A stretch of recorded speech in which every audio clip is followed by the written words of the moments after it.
We're going to go on. We got Brian Christopher, you know, son of Jerry Lawler. Ended up being, that's his Too Much look. This is when he was too sexy Brian Christopher. They ended up becoming too cool after a while with Scott Taylor. Too Hot Scott Taylor then became Scotty Too Hotty, and he became Grandmaster Sexay. You got Vader time, and he was cool because his fingers actually, they actually had him in the Vader pose that he'd throw up, so that was kind of cool. Crazy looking face on Vader, though, not a great likeness. They didn't have great likenesses in the face on these figures, to tell you the truth. I think this was kind of before the whole scanning technology, that they can get it right down pat. But still a cool figure. It's Vader. Vader time. I liked Vader. You got the Headbangers, Moss and Thrasher. Those skirts did come off, but you had to pull them off. They were plastic. As you can see, they weren't like the cloth towel for Val Venus, but there you go. Yeah, they had boxes underneath, but you could take those off. There, you know, he got a little bit of scar up on his head. He had his tattoo. And I believe that was Mosh. And this is Thrasher. He's got the chain on his face. Some kind of generic shirt on, but then he had you know, just straight black tights underneath. So, Mosh and Thrasher, the Headbangers, cool figs. Then we had the Truth Commission, which was a faction for a while led by the Jackal himself right there. He had Recon and Sniper, which Buchanan on the left, Bull Buchanan, and then Sniper on right. He would later become Bull Buchanan with Big Boss Man and then Right to Censor and whatnot. There's the Jackal once again, and then on the right was his big monster Kurgan. Kurgan the Interrogator, they called him here, before he became one of the oddities, which I did not like the oddities, but they had him very ripped out. He was pretty cool, articulated fig. I wanted to get a hold of him as soon as I seen him. That's pretty neat. But there's the Truth Commission. Then down here you got the Patriot, Del Wilkes, who likes to talk about how steroids ruins people's career and stuff, which I doubt that he's lying, but I've seen a few interviews on it. Del Wilkes right there, the Patriot. And we come down, we got a lot of figs here. We come down to Test, who recently passed away, so rest in peace to him. When he first debuted, it's more of his look from his debut. You know, they had the Test tattoo on the side. You come here to Edge, and his first figure I think was made of him. He's got the when he was the Enigma Edge on the side of the pants on each side. Cool fig.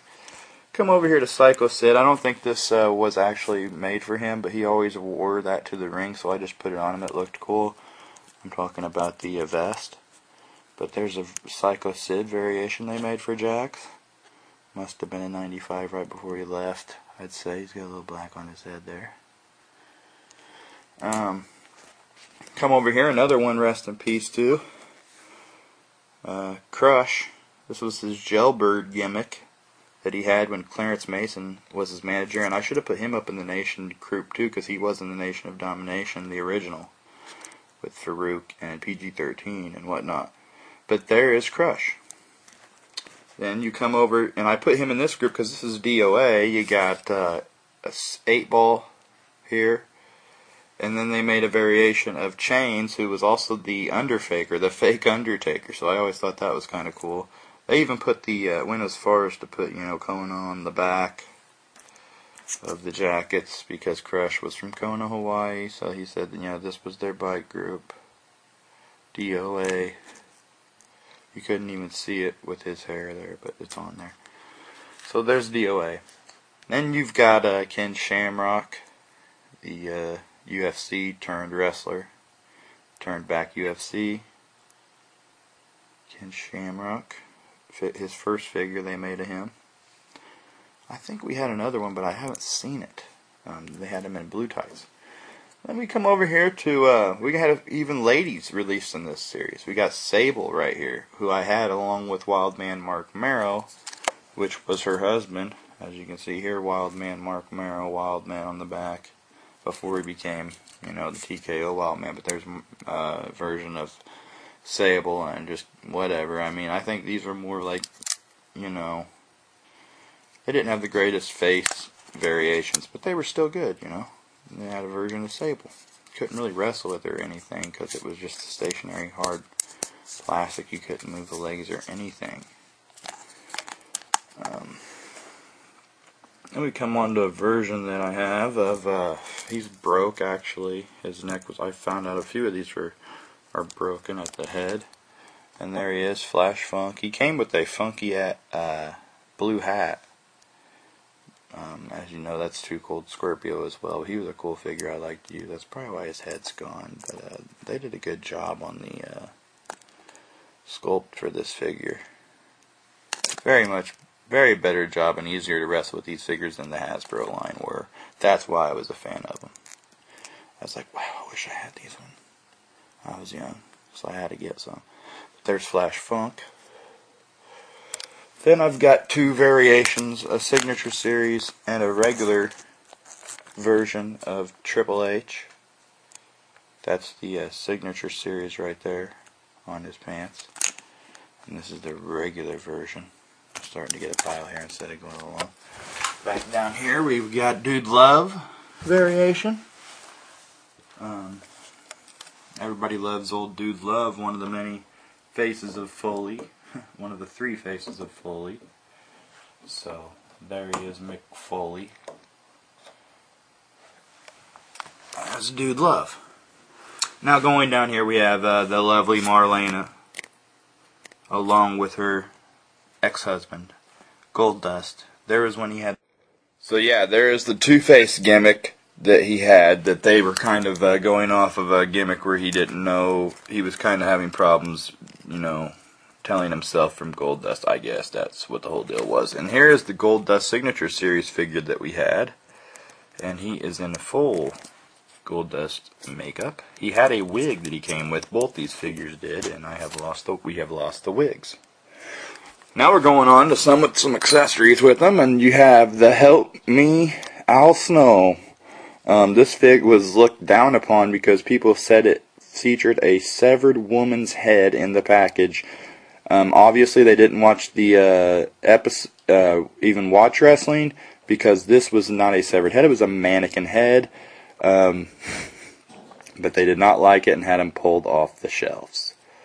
So we're going on to look, Don't Make Me Mad instead of Don't Piss Me Off. I guess I couldn't put it on the fig, but there's old Double J, Jeff Jarrett, when he went to the crew cut. You see the J on the sides of his pants. Silver pants. I don't think I ever remember him wearing a tank top, though. That was kind of weird, but the guitar does come off. And Don't Make Me Mad. And then you had him with Owen Hart when he had his Danger attire. He was a Nation member, too. I should have probably put him in there.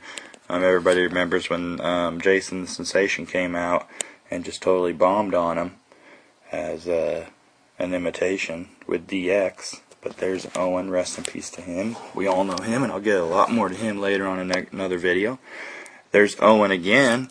This one is in his King of Hearts attire when he was in the Hart Foundation.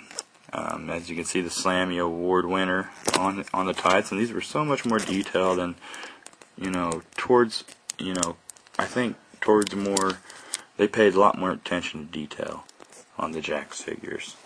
I like this line. Let's go on to Hart Foundation. You got the British Bulldog, rest in peace to him, not much to say. He's in his shorts, tassels, you know, the boots.